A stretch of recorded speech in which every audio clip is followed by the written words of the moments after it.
The story begins with a destroyed city and a warning being broadcast over the radio, informing that several Class 4 monsters, known as Beltos, appeared at the Sedamon intersection, and, at that moment, the team of the Spearmaster Gamsanghu, Class 2, is heading into battle. In fact, several Beltos are in the city, and the Lancer is face-to-face with a huge monster. However, they begin to gather in their bodies and unleash a powerful gust of wind that intimidates Gamsanghu, as receiving that wind attack from 10 monsters at the same time feels like his eardrums might explode. At that moment, a lightning bolt cuts through the sky, striking above the direction of the monsters. The Lancer is confused by what he is seeing, as a flash simply appeared out of nowhere, and in the same instant, the heads of all the monsters were cut off. The Lancer watches this without understanding what happened, as all the Beltos in front of him were eliminated at the same time. His companion praises him for having finished off so many monsters at once. However, he says he didn't do anything, especially because he's not a specialist in large area attacks. She becomes confused and asks who it was. He says he doesn't know and wonders if there is possibly another unit besides theirs. She replies there isn't, as she hasn't heard of any others. Gamsanghu becomes thoughtful since, as far as he knows, there's no one in the country with that level of skill. At that moment, the girl notices something and comments that whoever killed the monsters left the magic stones behind and she doesn't understand, as they're extremely valuable. However, all the captain can think about is the flawless cut on the Beltos heads, as it's definitely the work of an awakened of rank A or even rank S, and he doesn't understand what the goal was since they killed the monsters and vanished without leaving a trace. He stops thinking for a moment and asks to collect the magic stones and contact headquarters to call the corpse elimination team. Then he notices something beside him and sees that it is a restaurant. He comments that whoever the awakened was that killed the monsters, if they had missed the cut, the monster meat probably would have fallen into that restaurant, and for that reason, he thinks the owner was quite lucky. Then he stretches and says they will leave since he's in the mood for a drink. Meanwhile, near the location, the MC appears descending the stairs and, after reaching the street, heads toward the restaurant.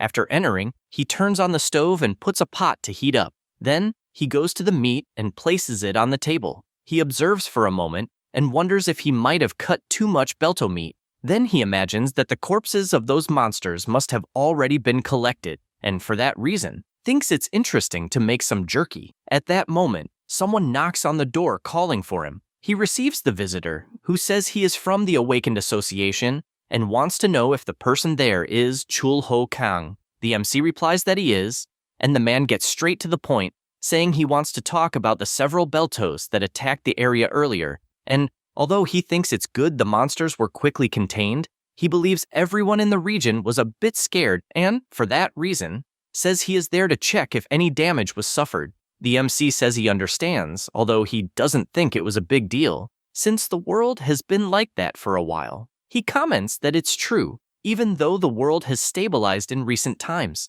and thinks it's very good that there are no residences nearby, so the damage is minimal. At that moment, he smells something different and says something smells really good. Chul Ho replies that it's normal since the place is a restaurant. The man becomes embarrassed hearing that and confesses he'd like to eat a bit since the place is open and he's been running around all morning. The MC likes what he hears and tells him to come in. The association employee is surprised to see the interior of the restaurant, finding it similar to the dramas shown before the gates appeared. The man asks for a menu, and Chul Ho says they don't have a menu since he cooks based on the ingredients they manage to get each day. The MC begins to prepare and says that the menu for the day is Belto steak. The man is surprised to hear that name and comments that he must be talking about the monsters from earlier that day and explains that thanks to Master Gamsanghu, the monsters were defeated and the meat probably went to the market. Chul Ho, while preparing the food, confirms and says that thanks to that, he was able to get a good amount of fresh Belto meat. The man starts to worry because even though it looks like good food, he never imagined suddenly eating a steak like that and isn't sure if he has enough money to pay. The MC starts cutting and seasoning the meat. Remembering what happened 30 years ago, Chul Ho woke up and was summoned to another world where dragons fly and monsters roam, and in short, he was summoned to that other world. He had to fight to survive, and after gaining strength, even surpassing dragons, he finally managed to defeat the Demon King. Because of that, he was able to return to Earth, but the city he knew was no longer there. While seasoning the meat, he imagines that during the 30 years he spent in the other world, he fought the Demon King and saw so many monsters that he got tired of it. And because of that, he mastered all their characteristics, weaknesses, and how to fight them perfectly. But seeing people after he returned, he wondered if there was any need to intervene again. He keeps preparing the dish while imagining that the people of Earth, with their own ways and rules, were protecting the world. Finishing his thoughts, he pours the sauce on the meat and smiles as it's finally done. The Belto steak was ready. That day, the main dish was Belto breast, and the sauce was cow hull milk. The man's eyes light up because at first, he just wanted to fill his stomach, but he never imagined the dish would look so amazing. He decides to take a bite, and after chewing, he comments that the dish is incredibly juicy, thinking that the Beltos were a real pain that morning, but now he's feeling relaxed. He decides it's not the time to overthink and goes back to eating, enjoying every bite. Amazed by the steak, he no longer cares much about the price, as he wants to indulge a little that night. So after eating, he asks for another Belto steak. After eating again, he stands up and asks for the bill. The MC explains that he doesn't charge his first customers. He refuses that since it was way too delicious and confesses that he found the food comforting and felt all his fatigue go away. So he guarantees he'll come back again and wants to pay for what he ate. The MC smiles and replies that if he insists, it will be 10 silvers. Immediately, Choi pays and thanks once again for the meal. But before leaving, he asks the MC to stay safe, since the way the world is now, those who are not awakened go through hardships.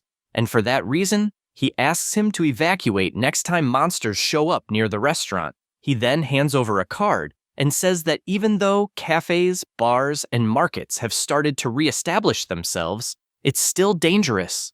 Chulho looks at the card and comments that it truly is a difficult era for the non-awakened, and after Choi leaves, he thinks to himself that the public servant isn't a bad guy, and hopes he lives a long life. He then cuts a piece of the steak, and after eating, feels relieved that it's actually really tasty. He thinks it was another peaceful day, and plans to drink something to wind down. He also considers making some snacks with the Belto eggs he bought that day, or cooking them. Suddenly, someone shows up at the restaurant, knocking on the door, and a red-haired guy announces that he finally found the MC, who looks confused, not understanding what's going on. The boy yells that he's there to take back what belongs to him. A few hours earlier, at the Seodaemun traditional market, the MC is walking while people around him are buying medicine made from cooked Beltos, as well as buying mana crystals at high prices. He imagines that ever since the monsters appeared, beef and fresh vegetables have become essential food, so it has become difficult to find basic ingredients. Humans have no choice but to feed on monsters, and a lot of people have shown resistance to this. And it is speculated whether it is because the taste is better than expected or because it is very cheap. On the other hand, artificial cultivations provide enough meat and vegetables, but monsters are still a famous ingredient. He reflects that, thanks to this, the city's monster market can grow. He says this while watching a vendor announcing monster eggs that arrived in large quantities for sale. The vendor comments that the eggs were inspected by the Association of the Awakened and admits not knowing for sure if the eggs look similar from monster to monster since he can't tell the difference. At this moment, Chulho uses his ocular detector. I imagine that the Canis artifacts, the silver dragon that rules the northern mountain range of that world's empire, grant the ability to see the target's essence. The system notifies that the item's name is Class 4 Raptor Egg, and the second is a Belto Egg, also Class 4. Reading this information, he imagines he stole this ability when he captured the Demon King, and so far, it is one of the artifacts he uses the most. He checks the information on all the eggs and realizes they are from Belto, A-type, Triceraptor, among others, and finds it interesting to be able to know the power and tendency of the target and tell if someone is lying or not, although he doesn't like to use it much on people since knowing the truth would only bring regrets. Thinking about this, he tells the vendor he will buy all the eggs. However, he finds it strange since, for some reason, there is no information on his system about one of the eggs.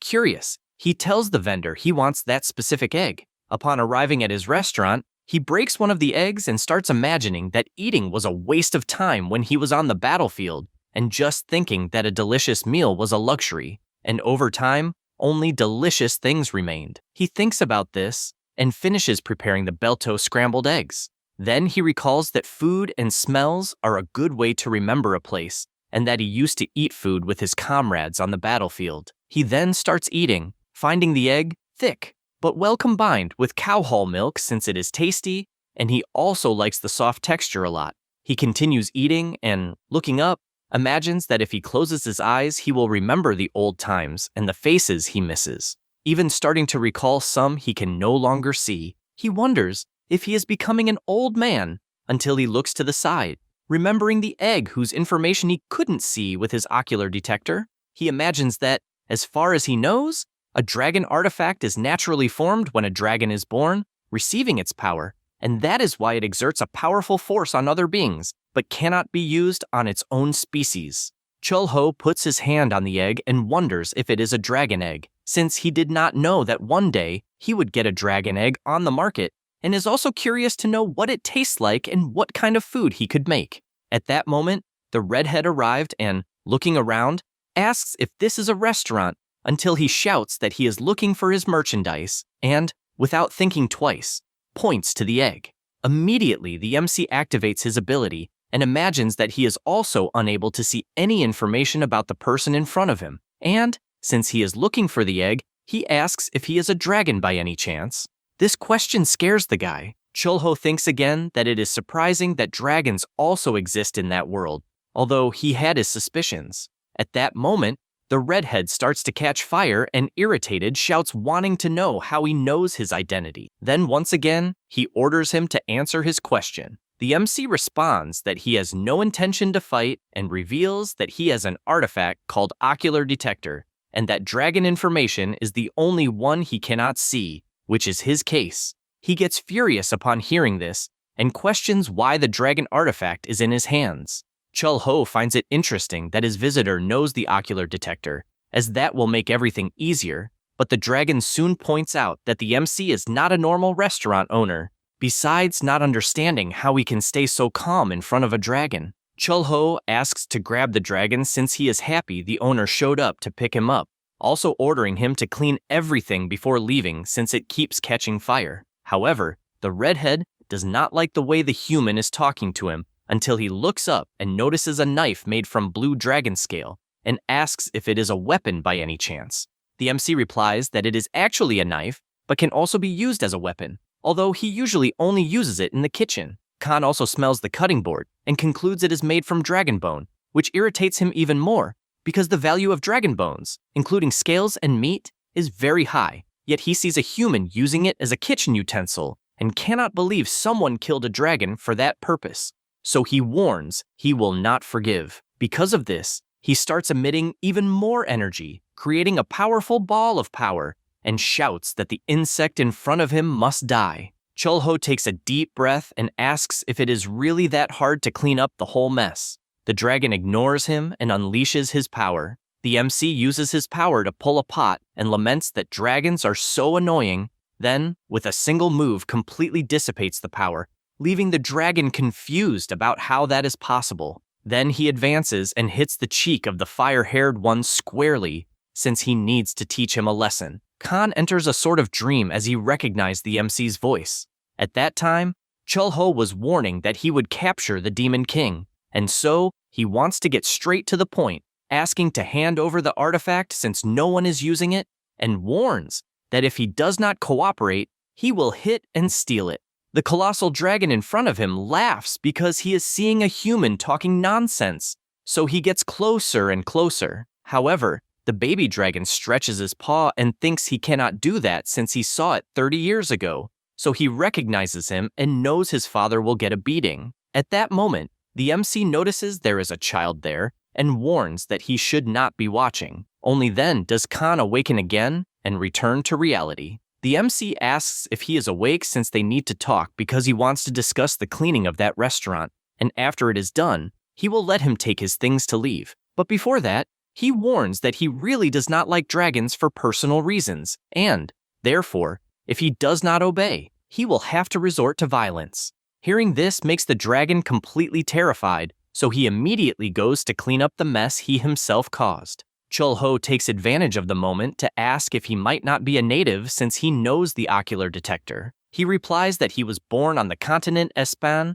and not long ago landed in that world due to a crack in a dimensional opening. The MC finds it interesting that this continent is connected to their world and is no longer surprised by the monsters being familiar since they probably also came from Espan. Then he comments that in that other world's territory, his own name is Lycas Miro, but on Earth his name is Chul-ho Kang, and asks if he has heard of it. Then he orders him to work faster, and the dragon, upon hearing the name Micus, starts to sweat nervously because he was sure who the restaurant owner was.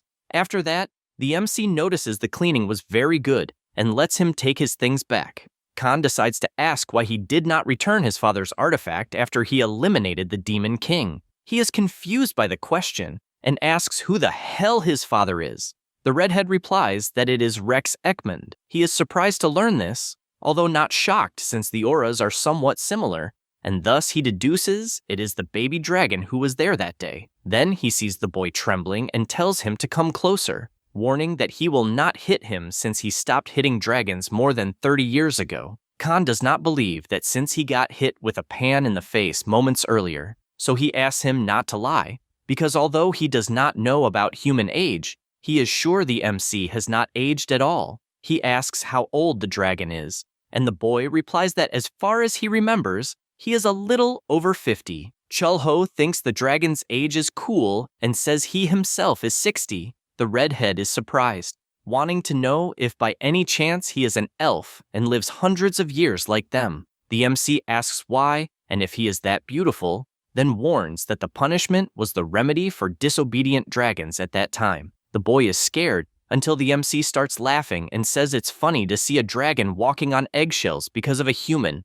Khan retorts that obviously even dragons are afraid and points out that the MC was one who killed his species and therefore wants to know if he plans to kill him. Chul-ho replies that apparently there is a misunderstanding since the scale knife and bone board were gifts and admits he beat some dragons but never killed any. Then he apologizes since his father's artifact broke in the fight against the Demon King, so he couldn't return it even if he wanted to. Khan is surprised hearing all this, and the MC apologizes once more because he really needed the artifact, then invites him to drink, but apparently there are many questions. The dragon, after a few sips, says he can't drink with a mere human, but soon falls on the table drooling from being so drunk. He says that the MC is probably the first human to drink with a dragon and should feel proud. He finds it interesting since he earned another title of first human, then asks if by chance Khan laid the egg and praises him since it's amazing for a young dragon. The boy gets furious, saying he's male and obviously males don't lay eggs, and says the egg is his younger brother's, telling that a dimensional rift opened recently in their lair and their parents were away. Chul-ho asks how long he's been in that world, and the dragon replies about half a year. He thinks it's a coincidence since it's similar to when he himself returned to Earth. The boy reveals he heard the MC disappeared after killing the Demon King and asks if he didn't return immediately. He answers that he had some things to settle, and that's why it took some time. The redhead, quite drunk, says he found it interesting but questions why he's hiding in a useless restaurant after saving the world, disappearing and reappearing in another dimension. He also points out that a monster like the MC could easily take that world. Chul-ho asks if he really thinks so, and the boy angrily slams the table, saying humans are like that, always after power, war, and greed, and questions if when the MC destroyed the Demon King and saved the world, humans didn't start fighting each other. He thinks about it and says it makes sense but has no interest in those things since he's tired. Khan says he doesn't believe a human's words, and the MC just asks him to take good care of his only brother. Immediately, he hugs him and says yes. Then a strong glow came from the egg, making Chul-ho close his eyes, and when he opens them, he finds it strange that there is a creature in front of him and also sees Khan sitting just behind smiling. Only then does he realize there is a baby dragon right in front of him, and is surprised since the egg simply cracked and the dragon was born. Seeing this, he asks if it will have a name, or if he will just call it Baby Dragon like all dragons do. The redhead reveals he hasn't thought of a name yet. The MC starts petting it and asks if it's male or female, and Khan gets irritated asking not to treat it like a beast and says obviously it's female. The MC looks closely at the baby dragon and notices it looks a lot like a millet bird despite having some teeth, and wonders if dragons are omnivores. He keeps watching until the boy asks if his little sister isn't cute since he found her charming. Chulho pets her once again, then asks where he will take the baby. He thinks about it as well as the MC, who smiles and says that if there's somewhere to go, it's to eat first and only then leave. After that, many gusts of wind blew in the place. The bastard demons appeared with the storm when the wind blew carrying a strong smell of blood, and so on rainy days, he remembered the battlefield. Besides the last drink they shared, still on the ground, he felt alive. That day, the MC prepared the fast-growing hamburger steak. The main dish was beta chicken breast, meat from the triceratops foot pad. It is soft like a sponge, good for elderly and children. After the MC offered these foods, he wondered if he could leave already. Khan felt a little embarrassed and answered yes, asking how much the meal cost. Chulho replied it cost $10, but asked to leave without paying, although he found the boy's reaction strange. He found all this strange and asked if he had somewhere to stay, but Khan said no. The MC kept watching, imagining that being a player in a new world is lonely, although he always thought dragons were proud of being self-sufficient, besides finding it very different for a dragon to feel lonely. If students from the continent of Espan knew, they would publish hundreds of papers. At that moment, the dragon placed a stone on the table and said it was a Class 4 magic stone, and even knew it was valued in that world. Chulho laughed seeing that, leaving the fire-haired one embarrassed, wanting to know why he laughed. Then the baby dragon started making a noise, and the MC asked if he was still hungry. Because of that, he offered another piece of meat, imagining that living on Earth, especially with such a small creature, is difficult even for a dragon. This made him remember he also felt a little nostalgic for the other world and believed he would probably never see a certain person again for the rest of his life. Khan was happy with the MC saying he could stay a few days at the restaurant and even didn't need to give the magic stone. He knew having someone to share secrets with could add some happiness to life. The dragon did not accept everything so easily, as he did not want to take advantage, since he had even been fed. The MC stretched out his finger asking to wait a moment and made a cut in the air, leaving the boy startled. At that moment, a goblin appeared from the portal that formed, greeting the king of the world. Khan was surprised to see it was a goblin, and the MC said it was an immortal goblin named Kasim, who manages the items in his subspace. He then went straight to the point, asking how many magic stones they had in the subspace. The goblin pointed out as many magic stones as grains of sand on the beach. But regarding the highest class stones, there were 5 top-class magic stones and 120 high-class ones. The MC handed over the magic stone that belonged to the dragon, and Kasim said another grain of sand had been added, leaving Khan unable to believe it. The goblin continued to follow his master's orders, while the fire-haired one was still amazed at the absurd amount of magic stones Chulho had. With everything settled, Kasim said he would return and gave his respects to his master. The MC said everything was resolved and said he would need help with work. Time passed at the restaurant, and the baby dragon kept sleeping while several explosions happened inside. After hitting the dragon's head, the MC told him not to randomly blow his breath since he would only burn the meat and needed to control the fire precisely. Then he asked him to try again, and Khan tried more calmly this time. They finally succeeded in grilling the ataho breath. So the main dish was ataho sirloin. The MC liked the result, and then Khan asked if the rapier he took from the subspace was not a common weapon. He replied probably not, remembering it belonged to someone called the Axis of Rekafel. Immediately the dragon recalled it was a masterpiece made by 12 Rekafel artisans, the greatest creation of their lives. Basically, it is a life weapon unmatched in the world, which left him in disbelief. Then he asked why the MC continued using sacred treasures as kitchen utensils without sense, since a weapon is not made for that. The MC responds that at least it's better than what dragons do, which is accumulate trash. He agrees with that since it makes sense, until someone appears knocking on the door, calling for the restaurant's boss. It was Choi, giving his greetings since he was patrolling the area. Right after, he starts eating, praising the incredible smell of the food. Then he asks if by any chance they hired a new employee, since he saw someone new at the restaurant, and warns that he has something important to say, as a new dungeon appeared in the underground passage between Sinshan and Seodaimon, and they are even recruiting Awakened. Chulho asks if it's true and finds the dungeon interesting, since they are incubators for monsters, and work as portals to other worlds where dimensional rifts have opened, which even happened to him and Khan. Then he asks about the difficulty, and the association employee answers that it's Class 5. He also says that Sanghu and the Zenkaku team were assigned to Seodaimon, and Chaeyan was assigned to Sinchan. The MC is confused since he doesn't know who the girl is, and he explains that she's like an ice witch, and that since they are forming a reserve team, the place will be full of candidates.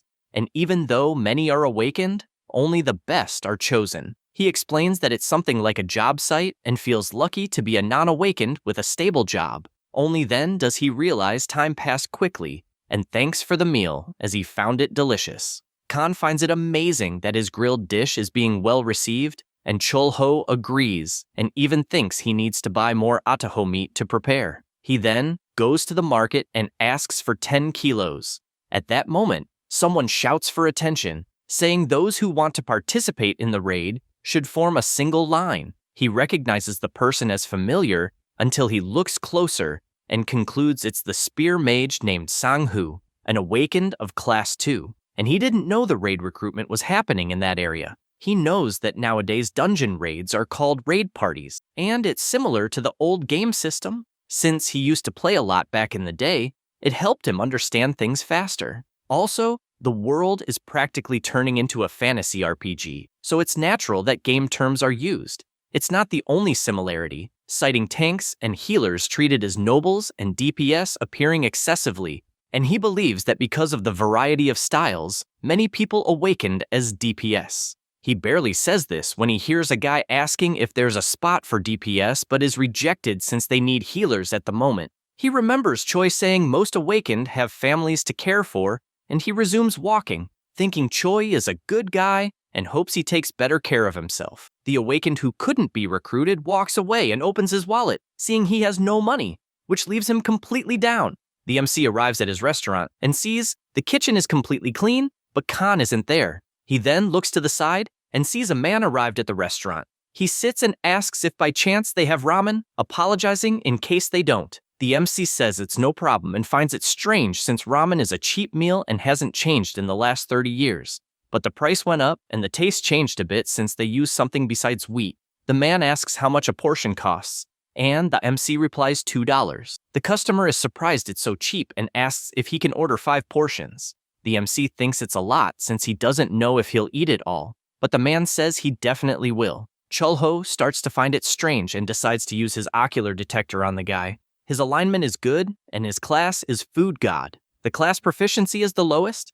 but the acquisition skill is high. He reflects that this class is familiar to him since an ex-colleague had it, and, as far as he knows, the more he eats, the stronger he gets.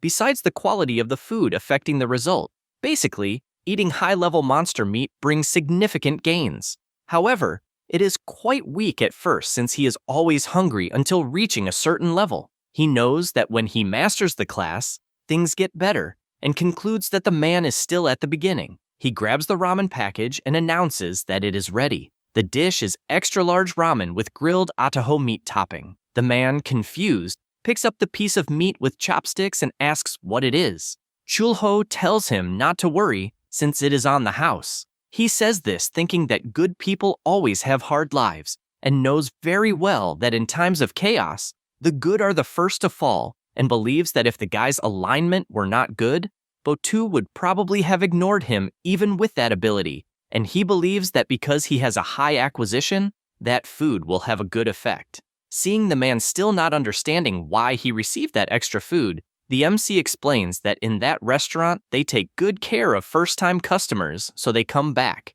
He doesn't hesitate and starts chewing like crazy, immediately thanking for the meal, and is amazed by the taste, praising both the meat and the smell, even without knowing what it is. Then he starts devouring the ramen, to the point of drinking even the broth from the pot, leaving it completely clean. After the meal, he thanks since he hasn't had a good meal in a long time, and the MC asks him not to say that since he is happy, he liked it. The man starts to reach for his wallet in his pocket, but drops several things on the floor, like some money and something the MC notices, which is a tie. He hands over the money and apologizes for being dirty, and thanks once again for the delicious meal. Before leaving, he says he will return soon.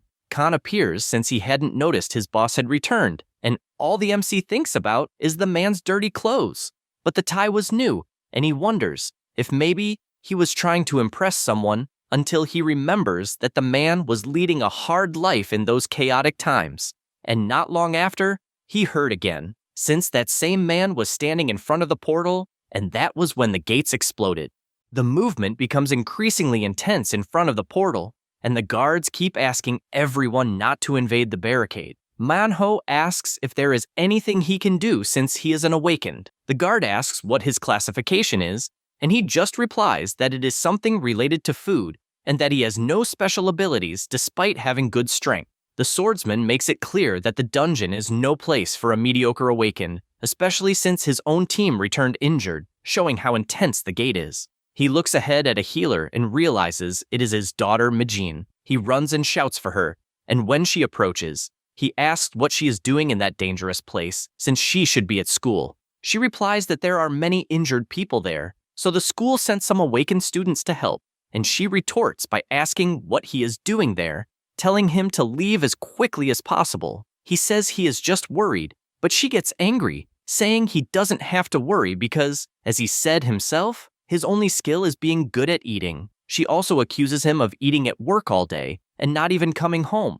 so she wonders what good it will do to throw himself in front of danger just eating. Then, she pushes him, saying she needs money to get a school scholarship and accuses him of making her look pathetic by invading that place. As she does this, she notices his tie falls to the ground and accuses him of not even having a proper weapon. At that moment, someone comes out of the portal. It was Sang-hoo, heading toward his partner, and she shouts that the attack on the dungeon is over and asks the healers to gather to treat the wounded. Immediately, Mijin runs off, leaving her father behind. Now, some things about that world: the types of abilities possessed by an awakened have 5 stages until reaching the upper level, expanding someone's proficiency. In that world, especially in Korea, for the training of awakened people, a place called Cipher School replaced regular schools. Once an awakened person masters the knowledge of the first lesson through training, he can choose another depending on his development. If someone masters 2 lessons,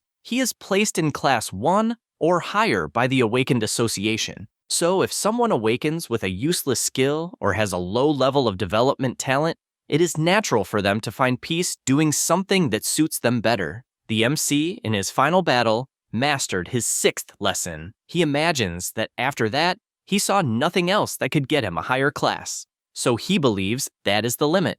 At that moment, Khan appears shouting that something big happened and says Kyul spoke while eating caramel. The MC is confused by that name and asks if it means orange in Korean. He replies that it was the name he gave his little sister, but says it's not important. Indeed, Kyul was very happy calling her brother father. The MC finds it interesting since he actually heard the baby dragon speaking, but is bothered by the name, since it doesn't seem very Korean. He comments that it was the baby dragon itself who gave the name to itself and, after all, was born in that world. Once again, Kyul calls her brother father, and he is pleased by that. Chul-ho comments that, from what he knows, dragons are born already mastering class 1, and asks what kind of class the baby dragon reached. He replies that he is also curious since they will have to wait until it grows a little more. At that moment, someone enters the restaurant, and it was Manhwa asking for 5 more bowls of ramen. He approaches the counter and says he was trying to join the Furious Gate group and ended up finding his daughter.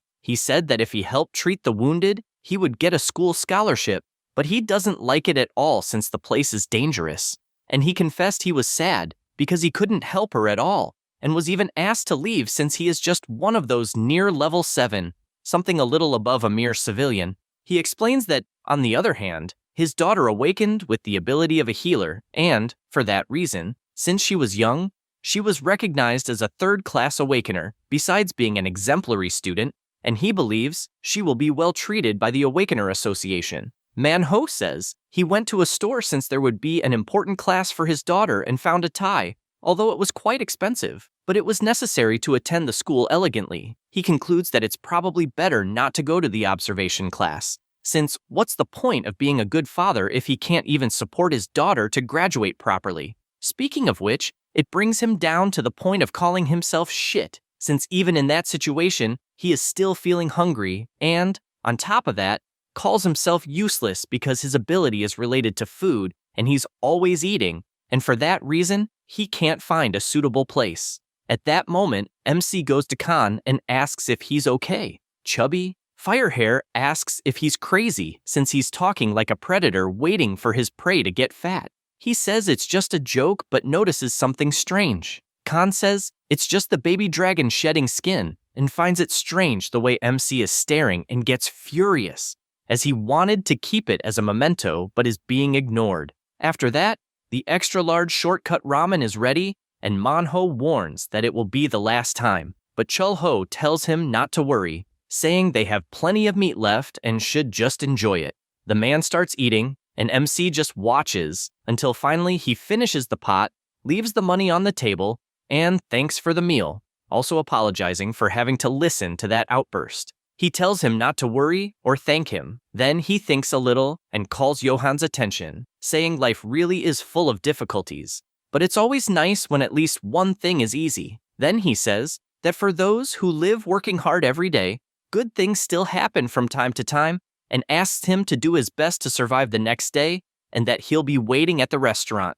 After leaving, Khan asks why no changes have happened. MC answers that he helped as much as he could, and since the client even ate a dragon skin, he will probably benefit somehow. Firehair admits it's a precious item and asks why he would help a stranger like that. He is silent for a moment and, petting the baby dragon, replies that his father ever had such support. Khan is surprised to learn that he also had a father, which, because of this comment, earns him a punch in the head. At night, Manhwa arrives home and notices his daughter is already asleep. He approaches and realizes she took the tie from the floor. Only then does he notice she is crying, apologizing to her father in her dream. He pats her head, saying it's okay since he also feels bad, imagining people's apologies for not being able to live like everyone else.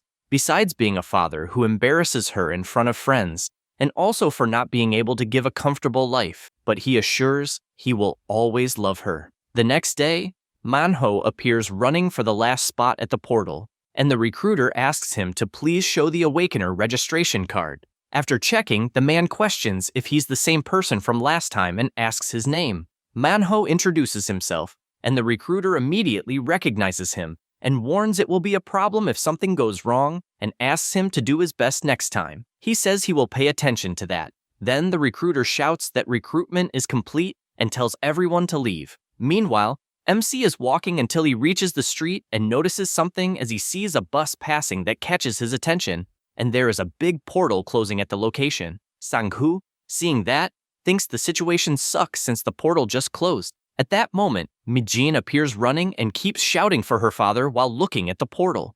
After the group enters the portal, the leader orders them not to disperse while defeating the monsters. He barely says that, and the dinosaur appears attacking Manhwa, who, startled, lands a full punch and is surprised since he strangely feels strong, besides not feeling hungry, and doesn't know why. Suddenly, a girl asks what is happening and points to a fissure inside the dungeon.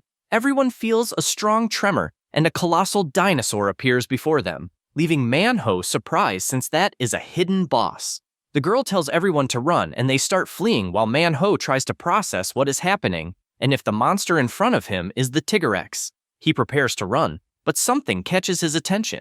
Since on the monster he defeated there are mana crystals, he quickly realizes they are Class 8, and if sold, he could earn weeks of work in compensation. However, another Awakened shouts to leave immediately, but he refuses to leave the crystals behind. At the same time, the boss lunges to bite him, but he counters, flying away while in the air. He reflects that it's really pathetic, as his daughter imagines, since even in the end, he was a fool. He remembers when he met his daughter and also her crying while sleeping, besides moments when she was happy or even when she was a baby crying all the time. His next memory is of her as a baby, and because of that, he wakes up to life and begins to get up, as he does not want to die like that, since he would leave his daughter completely alone in that world. He looks at the dinosaur, which stomps firmly on the ground and charges to attack. He refuses to accept dying there and screams with all his strength, landing a full punch on the monster's mouth that releases a colossal energy from his fists,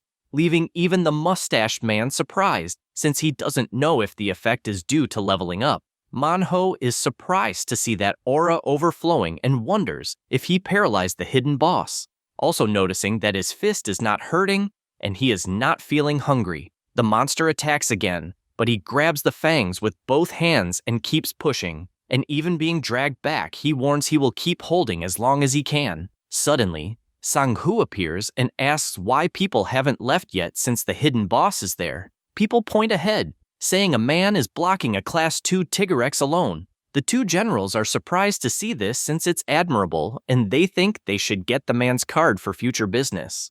At that moment, Manhwa's tendency was good, and his class is Shikshin. His class achievement is medium and skill acquired high. The MC sees this information hidden in the air, thinking the mirror skill works by catching the opponent's attack and reflecting it back, and it's easy to see the damage, but he is very close to a tank. Therefore, he thinks that in terms of Awakened Koreans classes, it's a satisfying skill that could at least be Class 3. He sees Sang-ho carrying Manhwa outside and thinks it went very well, wondering if he should leave too. At the restaurant, the baby dragon was sleepy, and on the radio it was reported that in the dungeon team's third attack, they announced the hidden boss was defeated and said the main role in that team was an awakened Class 7 called Manhwa. Because of that, he became the greatest contributor to the dungeon's conquest, and the team was about to suffer irreparable damage due to the hidden boss's appearance. The MC is happy hearing this, holding the baby dragon in his arms. He notices she gained weight in the meantime. Kyul keeps calling him daddy, but he warns that he's not her father. Then the radio brings new news. Like a thief terrorizing the city who is known for liking shiny things and food, so they ask all citizens to be careful. The MC thinks about this, since they announced a thief obsessed with shiny things and food. At that moment, the baby dragon appears holding a cup full of water, and he asks if it's for drinking, and he is going to do that. But Khan appears asking not to drink since the water contains many germs. MC questions why he appeared so early with such a heavy aura. He just comments that the baby dragon learned about Pasus from a picture in a book, and that's where he extracted it. Chulho asks for more details. Sometime later, Choi was already at the restaurant tasting kimchi and even found it delicious. MC comments that he recently got good ingredients from the Sinshan area. At that moment, more customers enter the shop. It was Manhwa announcing he is with company that day and points out that that is Captain Sang-hoo. He gives his greetings and says he has heard very well about MC, who is surprised to see he is extremely polite. Choi stands up, greeting the spear mage, who recognizes who he is and also returns the greeting, saying it is a pleasant afternoon, and that if it weren't for the joint meeting, it really would have been a pleasant afternoon. The man laughs, and only then realizes the other person in the restaurant is the famous Mirror. The spear mage is confused and asks what he means by Mirror. He, with shining eyes, says that is Manhwa's nickname after his incredible performance against the hidden boss. MC is surprised to see honorifics added to the name when you become famous.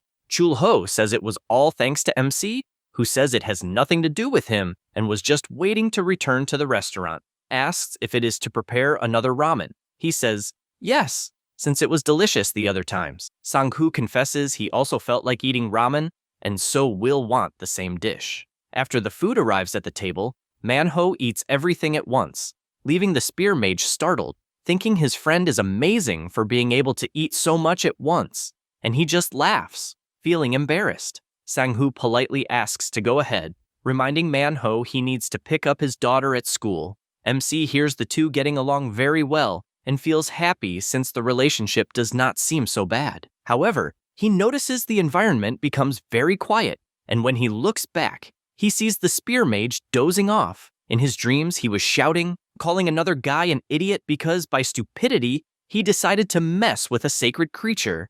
And it was a fierce wolf overflowing with fire all over its body and moving in all directions, causing terror in the city. After that, he wakes up and gets up startled, apologizing for being there so late. MC tells him not to worry since there are no customers anyway, and asks if he would like a simple meal. He says not to worry since he is not hungry, until the radio announces once again about the thief invading shops. Chulho asks if he wants alcohol and says that in that restaurant they only serve soju and beer. The man accepts and asks for any side dish he thinks best. MC thinks about it, not knowing what he can do with the ingredients he bought at the market, and asks if he would like sashimi.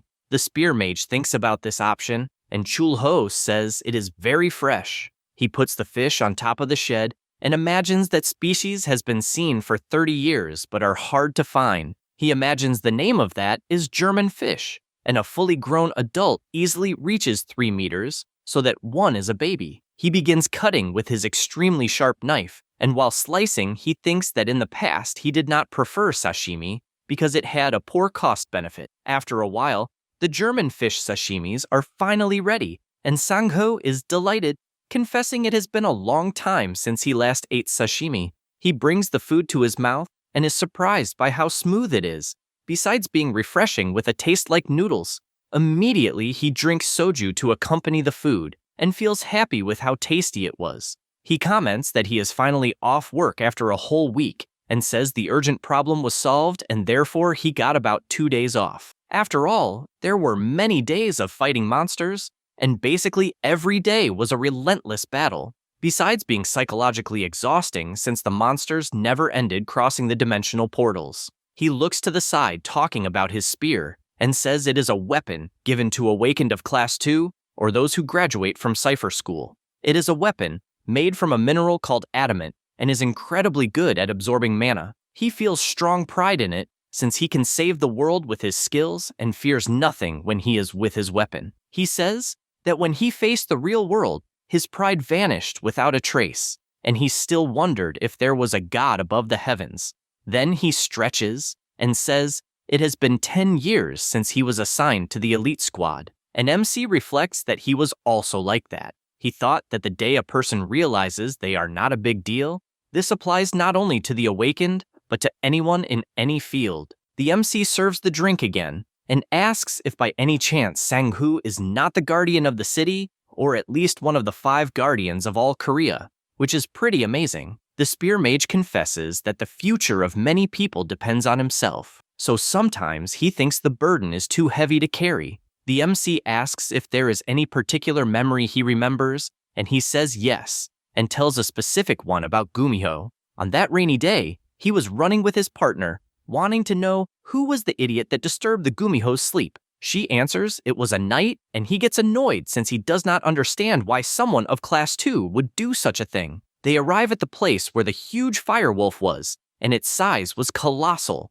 He explains that creatures with exceptional intelligence are usually called sacred creatures and even called monsters beyond classes. The exact reason is unknown, but these creatures are not offensive to humans. However, there have been no records of them launching a preemptive attack in the last 30 years. So in his memory, he found the guy and ran to ask why the hell he did that.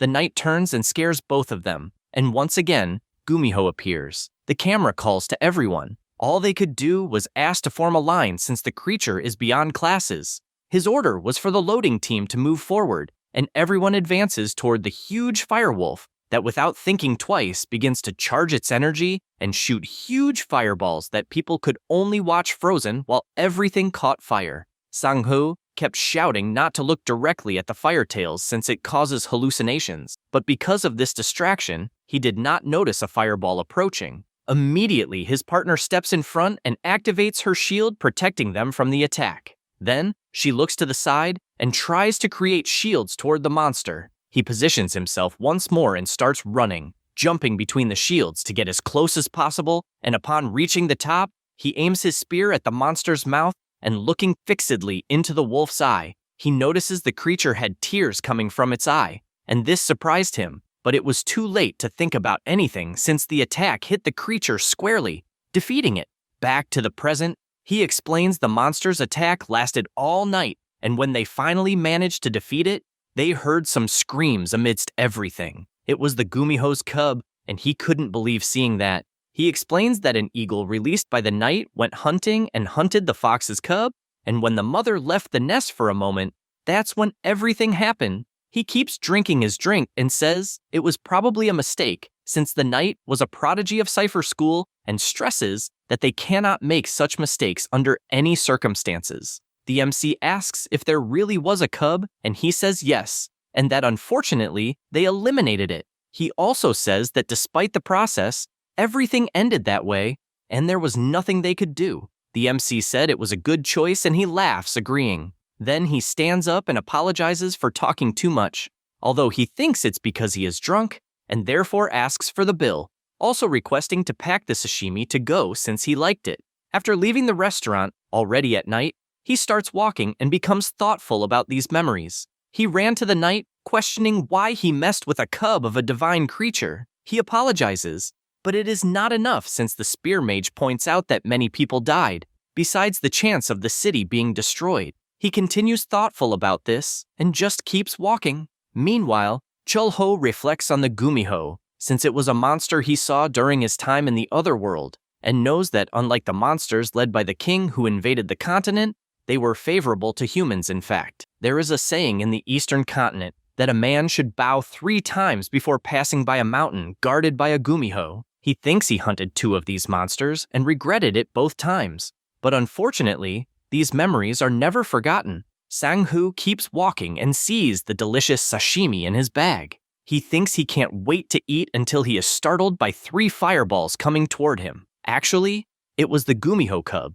and all Sang-hoo imagines is that he can't kill it since the day he met it, he didn't have the courage. He offers the sashimi for the baby fox to eat and wonders if he couldn't kill it because of the desperation in the dying Gumiho's eyes. He imagines he is definitely unqualified as a guardian and asks how many mana crystals the creature stole and ate to already have 3 tails, mentioning that there is even an article about the little thief, which is the fox. The Gumiho starts eating the sashimi and he grabs it from behind. The angry creature launches its fireballs but not intending to hit. He asks it to listen carefully and warns that he can no longer allow the thefts to continue, and since the association will take action soon, he asks it to leave the city to live a peaceful life. Then he pushes it forward, telling it to go away. However, the creature just makes noises, and he becomes irritated until he yells for it to disappear, which scares the Gumiho, but he says there is nothing he can do and therefore orders it to leave immediately. The fox obeys and starts wandering around until something catches its attention when it sees the baby dragon. It approaches the window and puts its paw on Keel's face. It associates something soft with something harmless, and it might be a friend. At that moment, the MC appears and the fox tries to hide, but he notices instantly. Then, he picks up the baby dragon in his arms and says he is not surprised since he felt the energy of a Gumiho on the mountain and asks if it wants food. The fox shakes its head no, and he is surprised since it apparently already ate somewhere, so he summons his portal calling his goblin butler, who immediately notices the presence of the Gumiho cub. The MC orders to get any crystal nearby, and Kasim obeys, handing over the first crystal he finds. He gives it to the fox to eat, imagining that a Class 1 mana crystal must be very advantageous for growth. After biting the crystal, its whole body begins to overflow with powerful energy, but then the MC tells it to leave, and the Gumiho hops away between the houses. After stopping on a pole, it thinks that soft things are harmless, and knows that even though Sang-hoo pointed a spear at him, he is a kind person, so it begins to cry because it doesn't know if it will see him again. At that moment, the spear mage is lying down looking at the stars, and can only think about how quiet the night is. He can only think about the fox, so that she doesn't return and can live well. Now, about the Korean Association of the Awakened, it is the place where the awakened records, unbearable status confirmations, and damage prevention to civilians are monitored. There are awakened of Class 2, who are the Ice Sorceress and the Spear Mage, as well as the Knight, the Blade Queen, and the Magician, who are pointed out as guardians. There are also 3 Class 1 expedition awakened on special missions, and all of this is monitored by the association. The mastermind behind all this is President Jinsa, who is having his coffee and tells Chaeyon that the coffee is hot. She replies that the reason is because it is summer and asks if she should make something cold. He tells her not to worry since summer was made to be hot and asks if the mandrakes disappeared. She answers yes. Mandrakes are plant-type monsters that grow buried in the soil and, when they feel threatened, release a poison that requires a special antidote within a radius of 1 kilometer, and for that reason are classified as monsters. Also, even if there is an antidote, if someone tries to dig them up to remove them, the monster will scream loud enough to cause instant death in low-class awakens or ordinary people. Chaeyon says that 13 mandrakes completely disappeared and that there are no traces or anyone entering, so it is a strange incident. He laughs hearing this and questions, since when tuberous vegetables have feet to run away. She suggests that the plants might have just melted and disappeared. He asks them to come in first since he will call Gabby to discuss the matter. The Ice Witch asks if he is referring to the cat shadow and if she has returned. He answers yes, although still waiting for a mission. Meanwhile, the baby dragon is stretching, trying to wake the MC since she is not finding Khan. However, he does not open his eyes, and she starts touching his hair, causing a slight scratch. Then her stomach starts to growl, and she grabs a chair and places it in front of the fridge. She then climbs up and upon opening it, comes face to face with a mandrake. She picks it up, finding it confusing, and immediately the monster starts screaming wildly, but Kyul just puts it in her mouth and tries to eat it, but gets upset because it tastes horrible. After a while, the MC appears with fiery hair and sees the baby dragon with a full belly after eating everything in the fridge, and the MC makes it clear he will scold her when he wakes up. Khan also cannot believe she ate everything in the fridge. The MC picks her up and asks where the hell Khan has been the last few days. He answers that he was investigating the conditions under which each rift forms, and therefore visited the places where the dungeons appeared. He is surprised by such effort and asks if he discovered anything, but he replies unfortunately not, since he only saw monsters that were commonly seen on the Ispan continent. Chulho is surprised hearing this, and asks if by any chance the fiery hair is a monster. He gets angry hearing this, and warns that dragons are a great race and therefore asks not to compare them to monsters. He reflects that this means there is at least a chance that monsters, or something even greater, pass through the rifts, and he doesn't know how he forgot something like that. So he asks to be informed immediately if anything strange is seen. Khan answers yes, and asks if his friend has not reached Master Level 6, and if he cannot control dimensional sails. He answers no, and does not even know who created or why they appear. Khan then questions how he returned to that world, and he says it is a long story and will talk another day. Then he warns they need to go to the market to do shopping. Meanwhile, in the Sinshan suburb, Chaeyon is investigating and realizes there is no trace at all. At that moment, a green figure passes behind her and starts moving at high speed. She prepares her energy and the figure gets so close it almost touches her face. Only then, she realizes it is the awakened Gabby. The girl says she is surprised to finally see the Ice Witch of Sinshan. She says she looked around and had no idea who she was. Chaeyon, a bit embarrassed since in front of her is an awakened of level 1, which is the highest possible, greets her by the nickname Cat Shadow. But she asks not to be called that, saying she can just call her sister, and asks if she's a new recruit since she's really cute, and asks her not to be nervous, also wanting to know how old she is and what she's doing there. Chaeyon says it's her 10th year, and the sorceress finds that incredible since someone who crossed the barrier without causing any disturbance is in front of her, and questions if she's really a level 1 awakened, also not understanding how she didn't make the top 30 years ago and how she looks so young. Gabby reaches out her hand saying she saw the previous guardian a few times, and asks if she's new.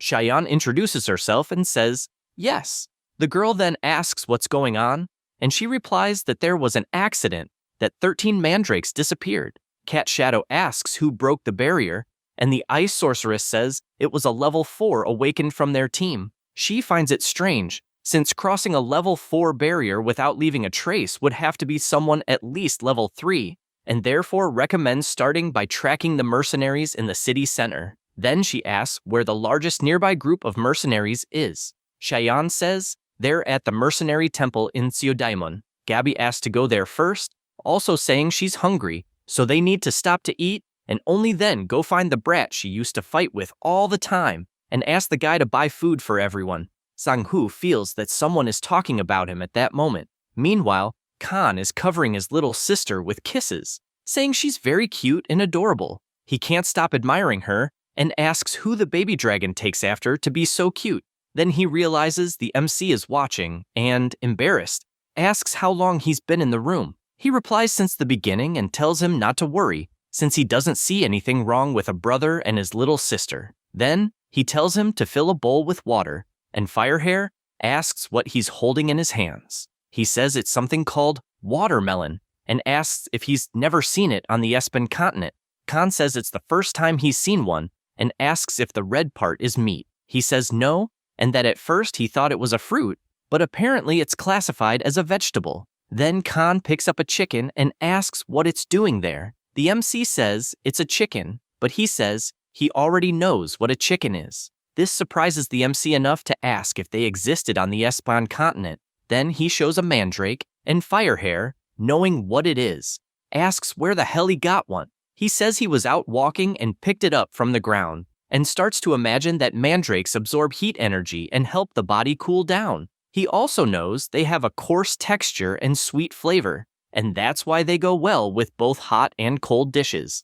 Then, while handling the chicken, Khan asks why he keeps stuffing the inside, and he replies that it's necessary, only then putting it in the pot since they need to wait for it to be ready. At that moment, someone enters the restaurant saying they didn't know there was one in that place. It was Cheon, accompanied by Sang-hoo and Gabby. The ice sorceress greets him, and the MC welcomes them. Immediately, the spear mage apologizes and says there's a guest present and asks Khan if he's the one working there. Chulho says it's always good to have customers in the restaurant and says Firehair is one of the cooks. Then says they've made a samgyetang and wants to know if they'd like to try it. Gabby quickly asks to be excluded since she's vegetarian. The MC thinks about it and finally serves the samgyetang and cubes of mandrake kimchi. The awakened are surprised by the appearance, and Cheon doesn't waste time and takes a bite of the chicken piece, finding it absurdly delicious. With sparkling eyes, she says the kimchi is absurdly refreshing. Gabby just keeps watching from afar, and the MC asks if she's really a vegetarian. She replies yes, and asks if there's any dish in that style. He says he doesn't know much, and asks if by any chance she'd like to eat a watermelon since the restaurant has some. She gets excited because she loves eating watermelon and asks for a bit. The MC starts preparing since there are many ways to enjoy a watermelon, and it's tasty, sliced, frozen, or blended. He decides he'll try a different method, first scooping out only the flesh of the watermelon and cutting it into small pieces. He decides he'll also add other fruits like berries or kiwi. Then he thinks, I can put it inside the watermelon. He adds a fizzy lemon drink, and finally, his watermelon and fruit punch is ready, and Gabby is happy because it looks really good. Cheyenne uses her power to add some ice cubes to the watermelon, and the MC is surprised to see that she's an awakened.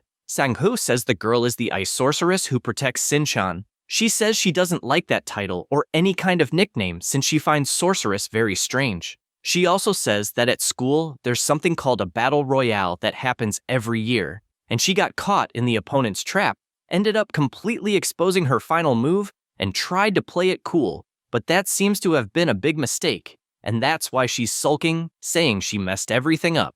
Chulho thinks all kinds of shooters keep showing up one after another, so when he looks to the side, he thinks Gabby is on another level, since just her presence makes it obvious she's at Guardian level or above, and he also thinks she's beautiful. The girl smiles, thanking them for the meal, and that just makes him think she's even more beautiful with that smile. After everything's done, the dishes go to the sink, and the two start washing them, with Khan commenting that Gabby is very pretty. The MC agrees, and he goes on to say she's a very pretty girl for a human and doesn't even seem like a person. He says she's an elf and, after using his detection eye, sees that her alignment is neutral. Her class is Ghost God Stealth Charge. The class mastery is medium, and her skill proficiency is high. Khan is surprised since he doesn't know if it's really true, and if it is, he wants to know how he knows that information. He replies that he confirmed it using the ocular detector, and that since the girl has the ghost god trait, it's a class that only elves can have. Firehair asks if that race doesn't have pointed ears, and whether the girl didn't recognize them. He answers no, since she doesn't have magic detection ability. He says that and thinks that apparently it's not just monsters coming through dimensional gates, and that other races must also be living on Earth. So he concludes that someone might be hiding their true form, pretending to be someone else. Suddenly, he yells for Khan and tells him to make something unique to eat. He asks how he should help. The MC replies that he just needs to grab the spoon since they're going to make watermelon juice. After the three awakened ones leave the restaurant, the ice sorceress laments that the lead was false. Sang-hoo, the employee, comments about the rat that disappeared and, while fleeing, wonders if they shouldn't consider the possibility that the mandrakes disappeared naturally. Gabby asks what the hell he's talking about, and he just says it's a senseless case since there's no evidence, no witness, and no victims. Cheyenne starts thinking the same since even someone like Cat's Shadow, who's level 1, investigated and found nothing, so the answer must be in a different direction. Sang-ho points out that maybe someone even ate them. That catches Gabby's attention since she finds it very suspicious because there's no evidence, and the whole place is quiet even though something is happening in the city, and that's why she says she'll report to the higher-ups what they discovered. The spear mage just stays quiet without anything to add. Meanwhile, someone lights a cigarette and keeps looking at the starry sky. He glances at the grass on the ground and then draws his sword, saying they need to protect the survivors, and shouts to his whole team that the case is closed. The MC picks up the newspaper to read until the baby dragon appears calling for him. Chulho picks her up, and Kyul starts saying that sleeveless clothes are attractive, and he agrees since the weather is really hot. Then her stomach starts growling and she looks to the side saying she's hungry. He starts thinking about what they should eat for breakfast, since he always worries about that, because life is short and there are only 3 chances a day to eat something tasty. The baby dragon keeps staring at him, and the MC starts pulling her cheeks since her life is anything but short, and decides he will make white rice since it's good for health. He puts her on the ground to wake up her father, and immediately the baby dragon runs and jumps towards Khan, who is sleeping peacefully until he wakes up startled without understanding what's going on, and all the MC does is laugh at the situation. Moments later, the dish is ready, and that day, it was belto egg and vegetable bibimbap. Firehair is excited since it smells really good, and after mixing the pot well, the 3 decide to try it and are amazed by the delicious flavor. After everyone is full from eating so much, the MC comments that the baby dragon is acting weird since she always falls asleep after eating. Khan comments that the baby dragon is still a newborn and soon they'll be able to know her class, since at that age they usually eat and sleep a lot. Chulho starts thinking about what class Kyul will master, and after Khan takes her to sleep, someone arrives at the shop and the MC greets them. The man sits down and says he would like to eat ramen, but the MC, smiling, says cold rice is the best and it's even ready. The man agrees since the rice will go well with the ramen. Then he picks up the newspaper and something catches his attention when he sees who is in the news. Sometime later, still at the restaurant, the man compliments the delicious dish he's eating, and Chulho knows it's because he made it with mandrakes. At that moment, Choi enters the restaurant and greets both the MC and Sixin. He turns around surprised and asks if he's going to eat by any chance. Choi explains that he doesn't have much time to eat and just stopped by to say hi. The MC says the summer hardships have probably arrived, and he replies that he's really struggling to survive, but happily says he felt his energy increasing after eating a lot, and Chulho knows that's thanks to the mandrakes. At that moment, the association employee tells Sixin that the Lancer has been feeling agitated recently. He draws the MC's attention since he changed his expression and explains that the Lancer is part of the temple mercenaries and is retiring that day, which is why everyone is in a state of emergency. Chulho asks what he means by retiring, and he replies that unfortunately, that's it, and that everyone admires him deeply. The MC, still confused, asks if something happened, and he replies that there was an accident 10 years ago in the past, when monsters passed through the Seo Diamond Gate, and it was Sang-hoo's first mission, and at that time, 4 of the 5 Soul Guardians died in the process of stopping the Great Invasion. He reflects on Taizhuang, who is classified as a level 3, awakened but whose true power far surpasses what level 3 is capable of. He is an exceptional leader and a commander on the battlefield, and many people owe their lives to him, so they respect him greatly. The association president also reads the article in the newspaper and says he already knew this would happen. At that moment, someone knocks on the door and he tells them to come in. It was Taizhuang. After they sit at the table, the president asks if he's really going to retire and he replies yes. Jinsa doesn't like it at all and starts yelling if it wasn't too sudden since his friend was the one who created the mercenary regiment, and still in the past when he appeared in the city 30 years ago, he was always by his side. Taizhuang places his cup on the table and says that no one does anything alone in that world and that everyone worked hard. He also warns that he is already tired and therefore, I want to lighten the weight of responsibility from his shoulders. He barely says this and leaves, even though they plan to talk again another time. The president becomes agitated, imagining that the spear mage must have become depressed. Outside, Taizhuang is finding the day beautiful until he hears someone calling, saying he is a crazy jerk who apparently has never heard the word hope. When he turns around, he realizes it is Sang-Hu. Back at the restaurant, the MC is preparing a dish until he notices visitors.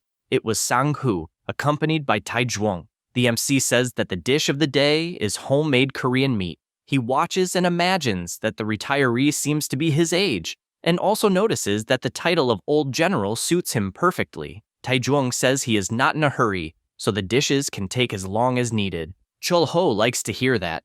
The spear mage says he will not drink since he is a bit busy, and only showed the way to the restaurant before leaving. Taizhuang apologizes, calling the boy immature, and when he takes his cigarette, he realizes he does not even know if he can smoke there and apologizes. The MC says it is not a problem since there are no other customers. The general notices the smell is good and confesses that the smell of cooking rice is something he hasn't smelled in a long time and feels nostalgic. Chul-ho becomes thoughtful about that since everyone has something they miss. He decides the dish will be soybean paste stew, and since every homeowner has their own recipe, he serves it for a long time with just soybean paste and vegetables, without the broth, as it makes it much tastier. Then he fries the eggs separately and a salted grilled fish, resulting in traditional Korean meat. Taizhuang is amazed by the result, and after taking some with the spoon, he puts it in his mouth and his eyes light up. Then he takes the rice and puts it in his mouth too, feeling it really is a homemade flavor. He says he is 30 years old, so his memory is hazy and admits that time flies in the blink of an eye. He begins to say that when he left his city, he thought he would return soon, as everyone wanted to go to Seoul just for survival reasons, and because of that, he will never forget the great final invasion that happened 10 years ago. He continues explaining what it is about, and says that 30 years ago monsters started to appear, and many countries and cities around the world collapsed. And because of that, countless people lost their lives. He also says that at the time he had to take up his sword to defend his hometown, and because of that, his physical abilities improved drastically, and for that reason, he led awakenings, and the people from his city managed to head towards Seoul. He finishes saying that it was the beginning of the mercenary temple core he created, and from then on, people gathered and were able to rebuild the city, and the world started to change again, and from that moment, the titles of guardians began to appear. Taizhuang says that although it is called Korea, it is basically the soul they live in, and when the world started to adapt, a change happened, a new incident 10 years ago, and the daily monsters were classified as boss levels, and that was the great final invasion. The spear mage was being attacked at the time, and even blocking the attack, he realized he was no match alone against the monster, and if he continued, he would die. And all he wanted was to stay alive. At that moment, Taizhuang appeared, finishing the monster with just one blow. Then he called to the boy, asking him to wake up. All he could do was tremble, and in his mind he needed to flee at all costs. However, the general encouraged him, saying that facing hard times means staying alive, since if you cower, you will spend your whole life retreating. After one grabs the other's hand, he asks what the spear lancer's name was, and he answered Sang-Hu. He asks if he is the newly appointed guardian, and the Lancer immediately answers yes. He prepares his sword, asking the novice guardian to pay attention, and after positioning himself in front of the giant monster, he strikes a single precise blow that cuts the boss completely in half. After that ending, he turns around smiling, saying they must carve their own path. Sang-hoo was amazed hearing that. Back to reality, he was holding his helmet, looking from the top of the mountain. Then he starts moving, making a patrol trying to find some monster. He looks from one side to the other since that should be the resting place, and still thinking, he believes that this is the silent zone and needs to become the place of true peace. Suddenly, he starts crying and falls to his knees, trying to understand why there isn't a single monster in that region, and believes he won't be able to help with anything else. Meanwhile, Taizhuang keeps talking, and after putting out his cigarette, he says that day after day, he only had regret since he had to be perfect, because he needed to protect people to stay alive. He also says that making mistakes is not allowed because people can die because of others' mistakes. These words make Chulho stop to think, since at first he thought Taizhuang's thinking was immature for his age, but then he realizes he learned as a person, being aware that focusing on being perfect like that eventually makes the person break inside. Then he asks if he really will return to his hometown. He answers yes. MC looks at him thinking he understands all the pain he must have gone through since he himself lived all over the world, and most of the time lived in a world like that. Suddenly, the ex-general asks for the bill, but MC replies it was free. He is surprised by that, but Chulho explains that the restaurant offers free service for those returning to their hometown. He finds the restaurant a bit strange for being like that, but thanks for the meal, asking please to keep taking care of the stubborn Sang-hoo. MC calls attention, saying the boy is already a good guardian, and he sighs in relief. Agreeing, he explains he actually thinks of the boy as if he were a son, and with his last smile says he had a very pleasant night, leaving soon after. He goes to the door and just reflects that old people don't die, they just disappear. Taizhuang takes his motorcycle and starts traveling until he finally stops and looks at the city's landscape. From the top of the hill, Sang-hoo was also watching, and with tears in his eyes, all he wished was for the old man to take care of himself and live well. Then he disappears. At that moment, the Gumiho appears and thinks humans are soft, although he found the MC amazing for giving soft stones that didn't hurt, and he is happy that a new kind person has appeared. After that, the MC is lost in thought, and all he can do is shout, asking if Lantera woke up, but his memory gets weaker and weaker. Now he was before the king of the world, and all the monster did was ask why he summoned him to that dimension. He asked this with his power aimed at the MC. He doesn't really understand what is happening, only hearing nonsense. Because of that, he clenches his fist since an enemy in front of him has many magic circles pointed. So the MC charges with all his strength, colliding the two attacks. At that moment, he wakes up startled and looking to the side, sees Khan trembling with fear in the corner of the room. Chulho asks what's wrong, but Firehair just replies that the MC was radiating a devastating murderous intent and therefore finds that question funny. He doesn't quite understand what happened and apologizes since even after 10 years that sometimes still happens. He reflects that the reason must be because he heard about the great monster invasion that happened 10 years ago, and it was exactly the day he clashed with the Demon King, so he doesn't believe it's just a coincidence. Looking out the window, he believes they will not meet again. After that, he goes to the baby dragon and realizes she is drawing, showing she really is a child. He asks what she drew, and if it was a chicken, and she replies it's today's menu. Then she gets confused and starts drawing again, and he tries to understand if it's a fish, and if, by any chance, she has ever seen a mermaid. Then he picks her up because he can't resist her cuteness. Chulho pets her and says he will prepare chicken for that day, but she will have to erase all the drawings. At that moment, Khan appears scared, wanting to know if his little sister gave him trouble. He explains that he taught Kyul about cleaning, and only then does the fire-haired one realize that somehow the MC is closer to the baby dragon than he is himself, and he tells him to stop with the paranoia and to take care of the house since he will have to go shopping. After arriving in town, he buys a lot of chicken because he knows someone at the restaurant eats a lot. The vendor takes the opportunity to comment that there is a festival that day and points in a direction, saying it will be at the square. A golem is in front of everyone making a presentation, and the MC watches too until Gabby approaches and greets him, also saying she came there to take the ogre test. He gets confused by that name, and she explains it is the name of the golem. He becomes thoughtful about that, since apparently it also existed on the Aspen continent. He knows that the golem's strength is powerful and that it has clear limits because manipulation is difficult, but it is strong against giant monsters. Conversely, it is weak against small and fast monsters, and he also knows that almost no one could mount it. Because of that, he asks if she will try to control the golem. She replies that actually the person responsible is a level 1 awakened. Chulho realizes that one of the 3 level 1 people is inside the golem, and the reason no one could mount it was simple, since you need to be able to support the energy emitted by the magic stone. At that moment, Hoon Kim comes out of the golem. He is a level 1 awakened. The MC reflects that it is a decent ability but costs a huge amount of money, so it's hard to make the money itself pay off. Since there is nothing else to see there, he says goodbye, and Gabby asks if the restaurant will be open that day. He answers yes, and that it is open all year unless something special happens.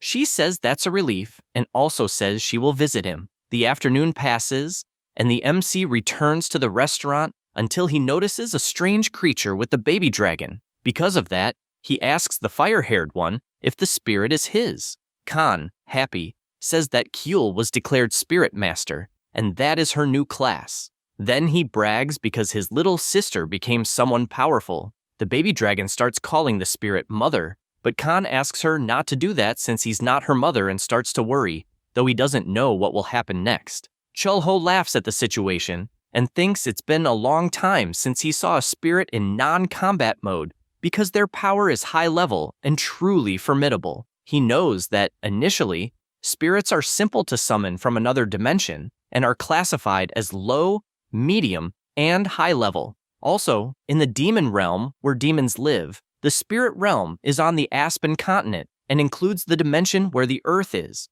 So he believes there are already 4 dimensions connected to the Earth. He begins to realize that his brain can no longer keep up with so much information, and his next question is if he has taught the spirit to clean. He answers clearly yes, and she demonstrates by throwing water on the drawings. The MC finds that interesting since the spirit of that class will be very useful. He then goes to the kitchen and, while preparing the dish, says the menu will be chicken. All kinds of chicken could be made and enjoyed on Earth, especially seasoned chicken and chicken with soy sauce since they are the basics. He starts frying until finally his dish, fried chicken, is ready. Immediately, Kyul asks for food, and the MC gives her a piece since he wants to see her try it.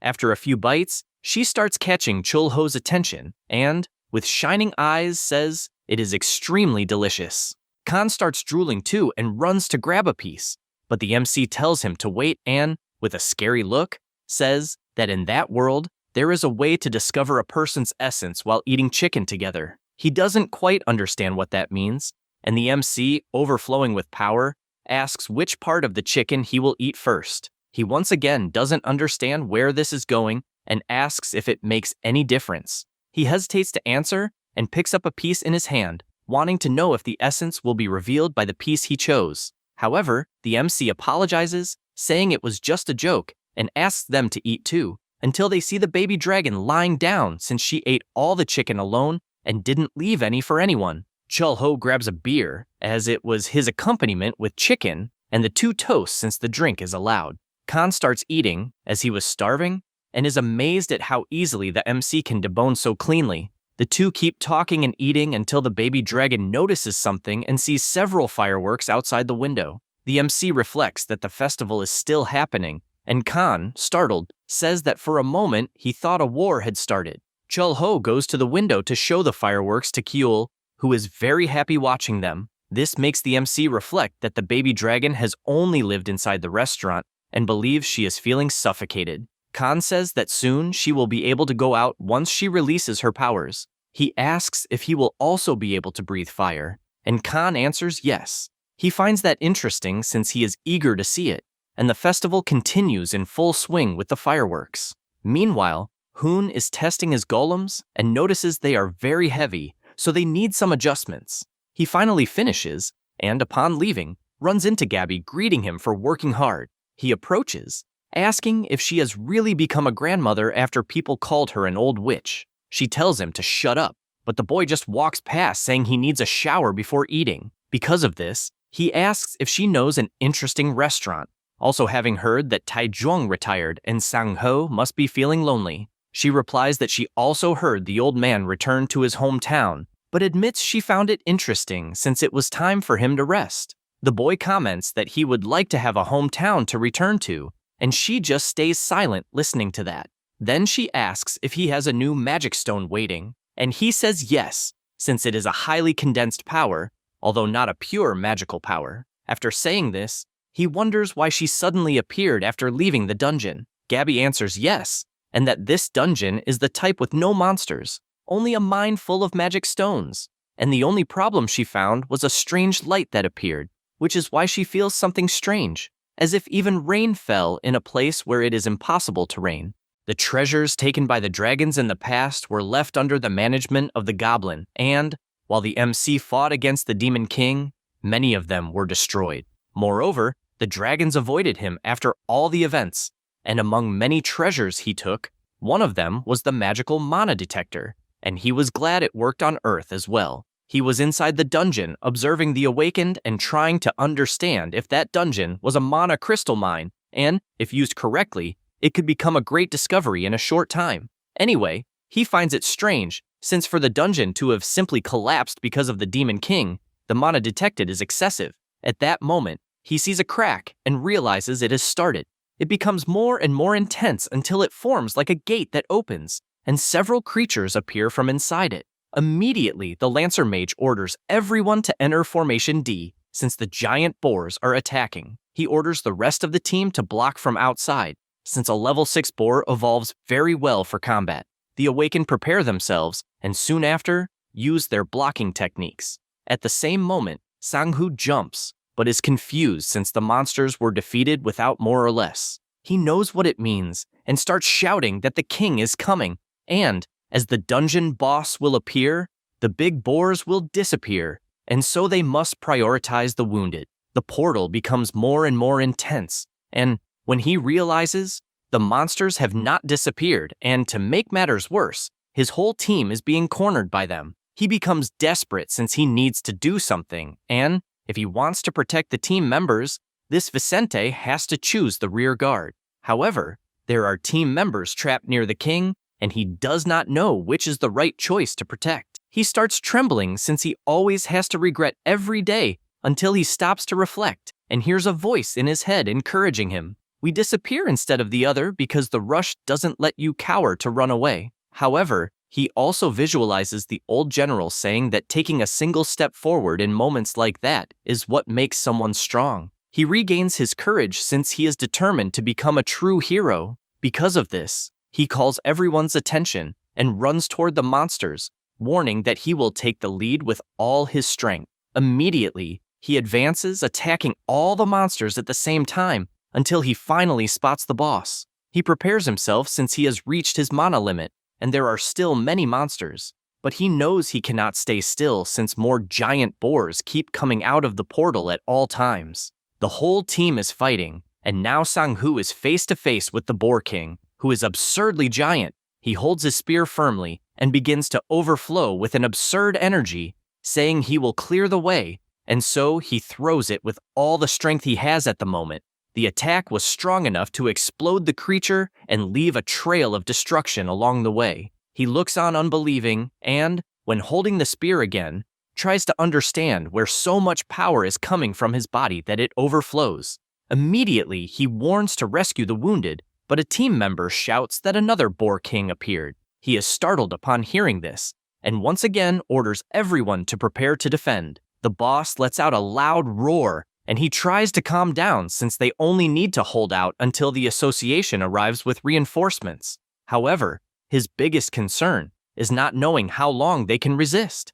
At that moment, an intense light emerges, and everyone tries to understand what it is since all the monsters are disappearing as if they were nothing, including the Boar King. After the light disappears, they try to understand what happened since the monsters simply vanished. Sang-hoo runs to his friend, asking if he can get up, and he answers yes, although confused about what happened. They support each other, and the captain shouts for them to get out of the hill as fast as possible. And he still tries to understand what happened, and the MC is watching everyone from the top of the mountain. He sighs, having just remembered what the boy said before, and sits calmly, since he doesn't believe there is any awakened who would discover his power, and he is happy to have saved some lives. He looks at Sang-ho and remembers that the boy said he was at level 2, and with the new achievement defeating the Pig Kings, he will certainly reach level 1 and become the 4th awakened of this level. At that moment, only his stomach starts to growl, and he wonders if he should eat first or not. After returning to the restaurant, Khan lights a fire, but the MC warns that the flame is not strong enough. Suddenly, he disappears and appears with more firewood, startling the fire-haired one, who imagines that his own body took 50 years to master martial arts beyond the sword master category to obtain the power of rebirth, and cannot imagine how powerful Chulho is.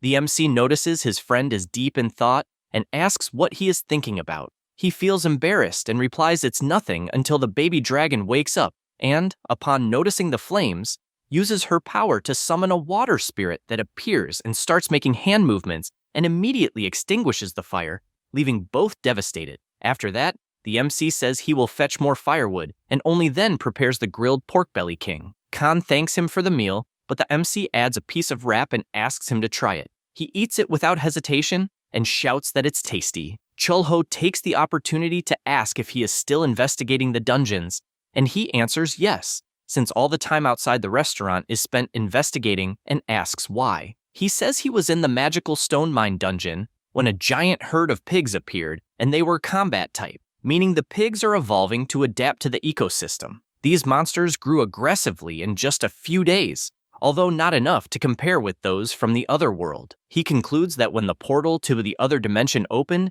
it was not an energy from the Spanish continent. Khan is surprised hearing this, and he finishes by saying that the new portals may be connected to other dimensions beyond the Spanish continent, and probably something beyond their understanding is happening. Meanwhile, at the Korean Awakened Association, Sang-hoo explains what happened in the dungeon, and says an intense flash of light appeared and all the monsters vanished, including the boss. The president comments that Gabby said the same thing and, not knowing what it is, just congratulates him since he advanced to a class master and is also close to becoming the 4th level 1 awakened, and so wants to know how he feels. Sang-hoo thinks this news is great and asks if the salary will increase too, although he doesn't see much point since he never has time to spend it. Jinsa asks if he would like some days off. He replies no, since he will have busy days anyway, and asks only to make sure the team will get a good bonus. The president says it won't be a problem and asks what the next class he will choose is. He answers that he chose Steel Heart. This class grants 2 lives and a dramatic increase in overall durability. He knows that after mastering this class, his entire body will be as tough as steel. He is determined since his life is always at risk, and he can never do anything about it, and basically, they were lucky against the giant pigs, and if he had Steelheart, he could at least buy some time. The president admits it was a wise choice and says Gabby is handling the mine investigation. He then gets up saying he is leaving, and after taking the elevator, he reflects that he didn't feel any malice in the flash of light that eliminated the giant pigs and only knows it was something warm he would like to get closer to see. He still remembers it was the same happening with the Beltos, and doesn't know if it is a mysterious force or someone secretly helping. He only concludes that whoever helped both times is someone with unmatched powers, and just prays that the source of that power does not turn against them. Meanwhile, at the restaurant, another drink is served, and Khan catches MC's attention and asks if, by any chance, the Demon King was strong. MC answers that he definitely was an incredible being, although he himself is even stronger. Then the fire-haired one asks if he hates the Demon King, and MC replies that yes, there was a time he hated him, and then he was summoned to Earth, and the loved ones helped him adjust. Those same people were killed by the Demon King's army, and since he had a lot of power, he swore he would stop them. There were years of war and bloodshed everywhere, and when it finally ended, none of his friends were left alive, so he emphasizes once again that he hated him. The Demon King stood before him, questioning if he was responsible for summoning him to that dimension, and all MC had at the time was hatred. He clarifies that back then, the Demon King was summoned by someone. Khan is confused by this, and MC continues saying that the Demon King was literally summoned to the Spanish continent, just like he was.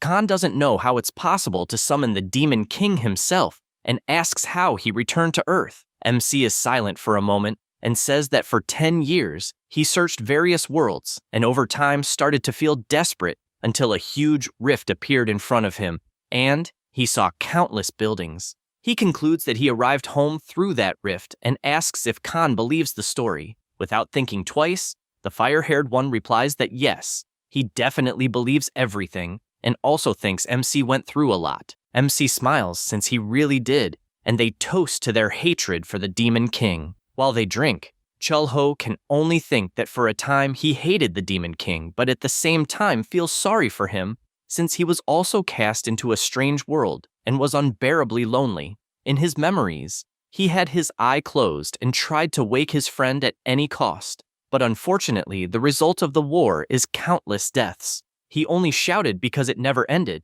and ended up relying on other things to survive, like drinking, since getting drunk allowed him to at least sleep. He also knows that if he weren't strong, he would have lost his mind a long time ago, or maybe he lost it and doesn't remember. At that moment, he wakes up sweating and seeing that he was lying down concludes he had another nightmare. He also notices that the baby dragon was lying with him and simply doesn't know when he turned over and fell asleep. Then, he goes to another room and notices that Khan is also sleeping in a strange position and realizes it is just an ordinary morning. Because of that, he decides to go outside to smoke, and soon someone calls him young man. He asks what the lady wants, and she asks for directions to the Arirang Express. He doesn't understand the question since he doesn't know about that train, and the old lady walks away, lamenting that no one knows. Chul-ho returns inside the restaurant, confused for never having seen that lady, and also not knowing what the Arirang Express is, and thinks he should ask properly next time. He decides to open the restaurant before it gets late, and after doing so, goes to the kitchen to prepare his utensils. He cleans the counter, and at that moment, someone arrives at the restaurant greeting good morning. It was Choi asking for the menu of the day. MC says he is still preparing and suggests a simple fried rice as an appetizer. He notices some water on the window and comments that apparently the new season is starting and thinks the day has been very crazy. Chul-ho, who is preparing the food, pretends not to have heard since that water was actually because he didn't adjust the inside properly, and soon after says the fried rice is ready. Choi is surprised by the dish and comments that lately Grandma Arirang has been wandering the streets. He gets confused not knowing who this person is and explains that she is an elderly lady who collects cardboard nearby and that she is not mentally well, so she asks if he saw her. He answers yes, since the lady passed in front of the restaurant early in the morning wearing a scarf even in summer, and says that the old woman asked about an Arirang espresso, but confesses he has no idea what that means. He says that, in fact, no one knows, and believes many people lost loved ones, and many simply cannot move on and end up going crazy. He gets up since it is time to leave, and MC asks him to be careful on the way. He imagines time is passing, but a person's life events never change. After all, that world is carrying a scar from the past, so the customers who arrived, like the old woman, must all be living while carrying their wounds. And that was all he thought at the moment and let it pass. He says this while looking at the beautiful rain falling that morning. The next day, MC appears brushing his teeth, and at that moment hears a conversation.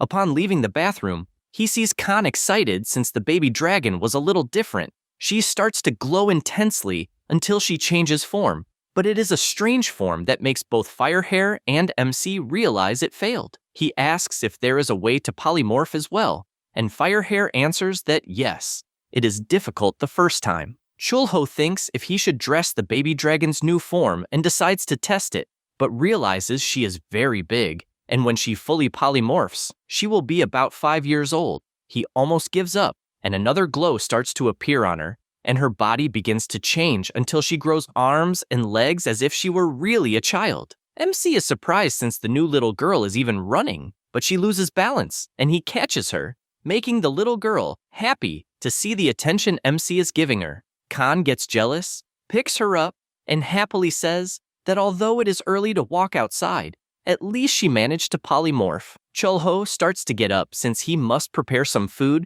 and tells his friend to look for suitable clothing for Kyul.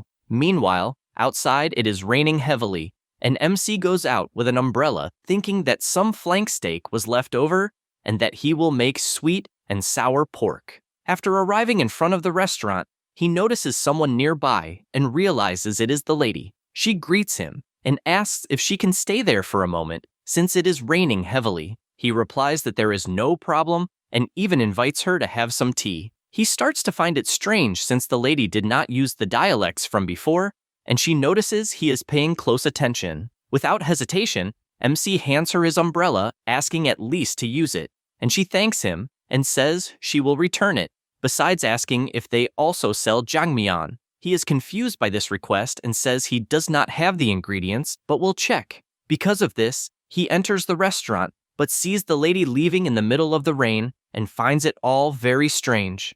The rain gets heavier, and the radio announces that during the rainy season, everyone must be careful with aquatic monsters. They give the Kelpie as an example since it is a level 10 monster, and although it is a low level, it can evolve to level 7. Meanwhile, in the restaurant, someone bangs a beer glass on the table. It was Hoon who started drinking constantly after visiting the restaurant with Gabby. He wanted to know how to deal with women, and MC reflects on this, since before being summoned to the other world, he had only gone out with one girlfriend. The boy says he will tell a secret, and reveals that 2 years ago a hidden boss appeared in a newly discovered dungeon, and Gabby saved him, so his type of woman is the strongest ones. He concludes that strong women are attractive as well as nice and pretty.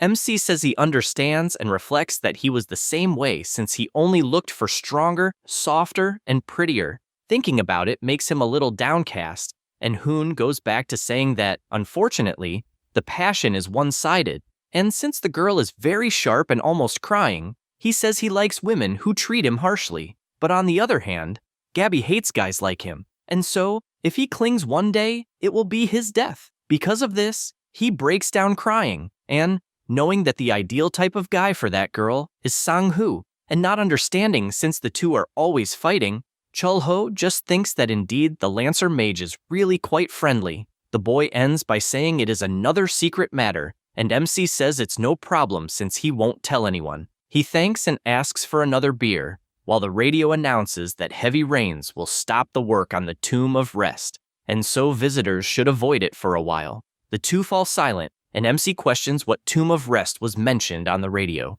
The boy answers that it is a cemetery for victims from the past, since many people died and recovering the bodies was not easy. At that moment, a woman enters the restaurant. She is Yuna, considered the Blade Queen and a level 2 awakened. Four Eyes looks back and is terrified by the woman, who calls him a bastard, wanting to know why he is drinking again. He greets her as if doing nothing wrong, but she grabs his head telling him not to play dumb, since she doesn't know why he keeps going out alone to bother people. Then, with that look, she drags him outside, and all MC can do is ask her to come back safely. They go out into the rain, and MC watches how close they are to each other. He prepares to clean the restaurant, but begins to overhear their conversation with Hoon, wanting to know why she appeared at the restaurant to pick him up. She answers that she received orders from superiors since the Kelpies are appearing in great numbers and are more violent. After hearing this conversation, he feels a bad premonition about it. The rain remains heavy outside, but inside the baby dragon is in the fridge, feeling hungry. MC grabs her by the arm, wanting to know if she is trying to steal ingredients again, and he realizes the little girl still can't hide her tail and wings. Kyul opens a big smile, and MC realizes that what needs to prepare something delicious for her to create many fun memories. At that moment, he hears a noise in the restaurant, and immediately hides the little girl, asking her to stay quiet, also regretting that since there were no customers, he let his guard down. He goes to the door to see who it is, and realizes it is the old woman. She asks how long a bowl of jangmyeon would take to be ready, and he replies that it will unfortunately take a little while and asks her to come in first. She worries since she is in a hurry, and he once again notices her dialect and also a subtle difference in appearance. and so decides to use his detection eye. The old woman has good disposition, but there is no information about class achievement, or acquired skill. He concludes that the old woman is 100% civilian and not an aged awakened, but on the note he notices she has dementia. He reflects that many people lost their loved ones, and some minds could not bear it, causing mental damage. He knows all this since he himself also has nightmares, and since he knows he unfortunately cannot avoid it,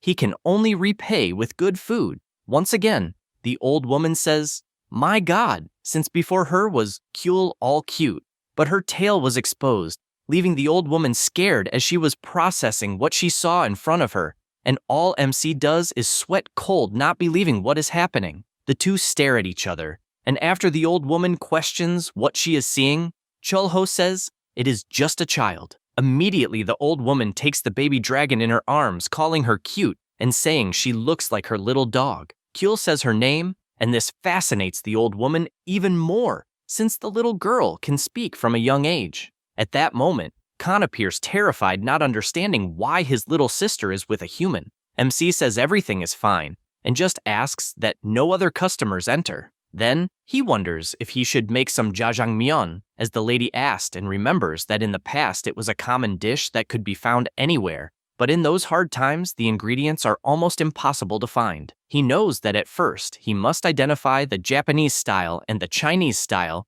since he will need a fermented black soybean paste. Then he knows the problem is the noodles, because although there is a noodle shop, the stock is out, so he will have to use fried instant noodles. He begins to prepare the ingredients, then boils the noodles, leaving the meat sautéed with onions, and thus the jajangmyeon dish is ready. Meanwhile, the lady is playing with the baby dragon, and upon seeing the dish, she is amazed but says she needs to hurry since her grandson is waiting. He understands what she means, and after returning to the counter, he prepares a plastic wrap around the bowl and just asks her to be careful not to break it. Besides returning it another day when she passes by the restaurant, she thanks him once again from the bottom of her heart, and after handing over the money, Chulho wonders that it had been a long time since he saw 1,001 bill since he is old, and just says goodbye to the lady. Arirang appears at the restaurant from time to pick up that dish to go, and he noticed that each time the person she gave the dish to was different, and even the bowls never returned to the restaurant, but he knows she didn't take them on purpose. Because of this, he always ordered more dishes until, when leaving the store, he notices something strange at the resting tomb and decides to see how it is inside. After walking a bit, he sighs because, as he expected, his parents' tombs are not in that place.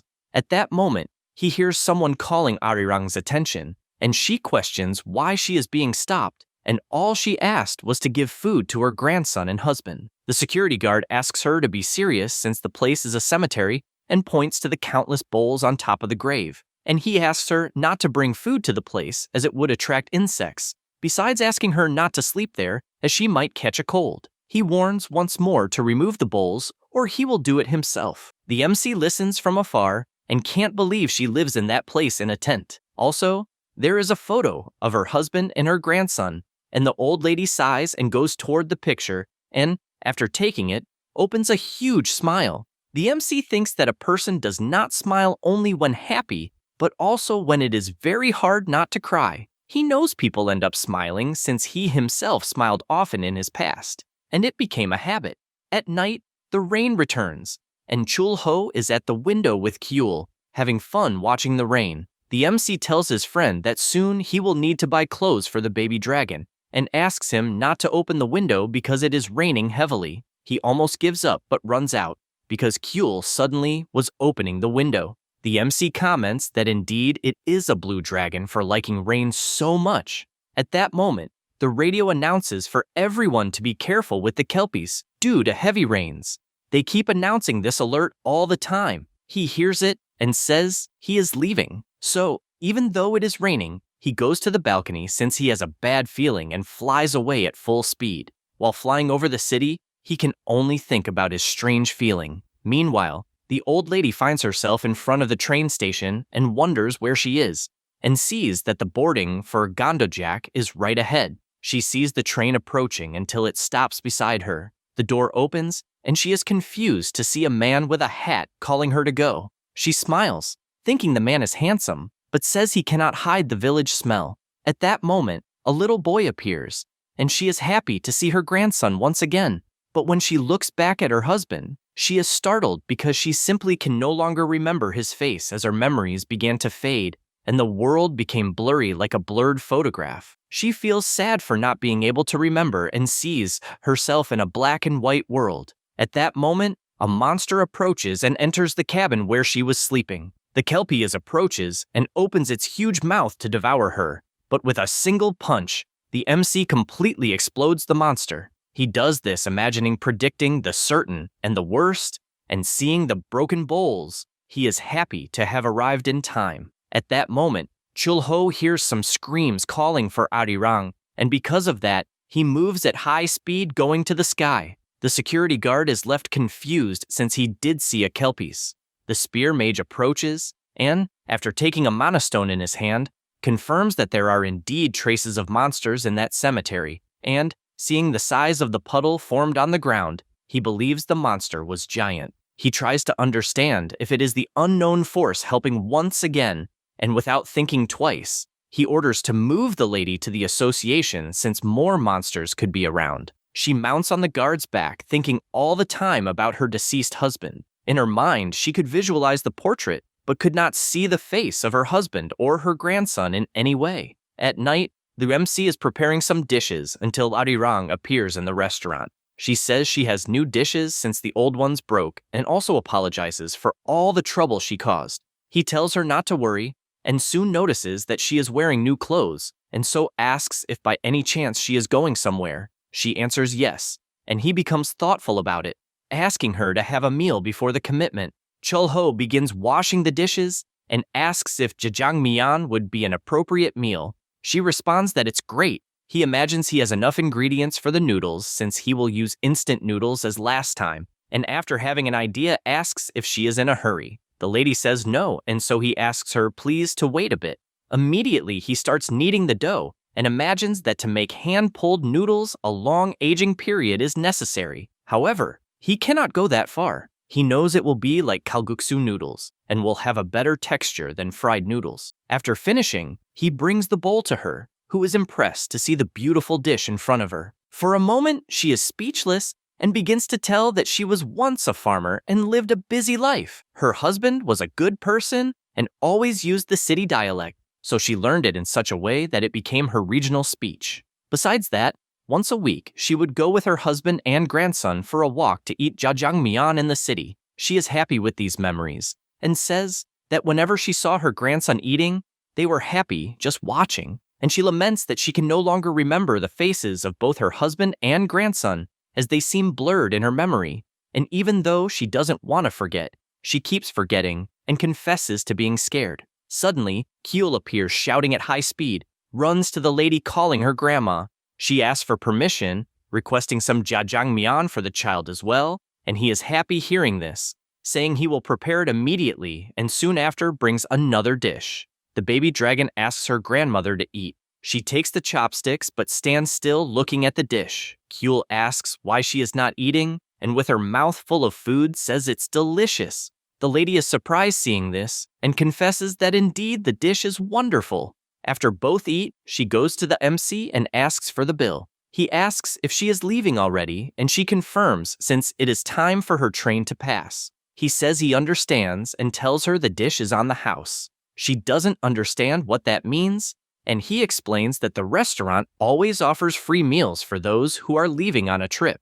Arirang is surprised hearing this, and with a smile on her face thanks from the bottom of her heart and leaves the restaurant to continue her journey. Chulho watches as many people follow their own paths, and the path of a father who lives fiercely for his daughter is like the retirement path chosen by an old and tired hero. There is also a path of pure love traveled by a man who fell in love, but that day, it is the path of the lady, departing on a journey, and, along with the baby dragon, they say goodbye looking at the sky, waiting for the next time they will meet again. After that, the lady sees herself running after the train, asking it to wait, and even though her shoes fall off, she tries to understand why she is chasing the train and, out of breath, asks to wait a minute, becoming weaker and weaker from lack of air. Inside, she sees people smiling, and Arirang soon notices that her first daughter, her second son, as well as the youngest baby, and even her grandson were there. She is surprised because she is remembering all their faces until she finally reaches the train door and, looking at her husband, recognizes him perfectly. He asks if she happened to have gone through difficult moments, and she, surprised, opens a huge smile, asking to go already since she couldn't wait. In reality, the lady was lying on the ground, and the cemetery guard was running toward her. After approaching and trying to wake her up, he begins to cry with emotion, since even in her lifeless body, he could notice the huge smile on her face and believes she finally left on the train she always talked about. He looks to the side and realizes that a plate of food was on her husband's grave, along with a money note, and wonders if someone had passed by there. The MC was flying in the area since he knows he can't hold someone who decided to leave, and confesses that if he wanted to extend her life, his current power could easily do so, but he knows that sometimes living can be cruel. At the same time, in the Seoul office, Sang-hoo was making some drawings on a paper, trying to understand some happenings in the city, like the case of the mandrake and Belto. He can only imagine that there is someone doing strange things in the city, and all he knows is that it is a supreme being who goes beyond everyone's imagination, but is strangely silent despite there being no malice. At that moment, he has an idea of who it could be and thinks of Jaeger, who disappeared during the Great Invasion 10 years ago. However, he soon changes his mind since he clearly saw the Awakened along with the level boss monster entering the portal as he was going to self-destruct, and with this sacrifice saved countless lives. Publicly, he is one of the 3 only level 1 Awakened in Korea, but they know this awakening can't return. His next hypothesis is that the association has someone awakened at level 0, which would basically be a supreme level. He throws all the papers up since he no longer knows what to think, and just reflects that since the beginning of the Magic Stone Mine, monsters classified as high level started coming out of the dungeons, and it is as if it was preventing a great invasion, and he doesn't understand why he is worrying about so many things. He decides he will deal with the most urgent matters, since he knows the biggest problem is a specific guy, pointing to the younger brother of the level 1 awakened Jaeger. That's all, folks. If you enjoy the video, subscribe and hit the bell. Thanks.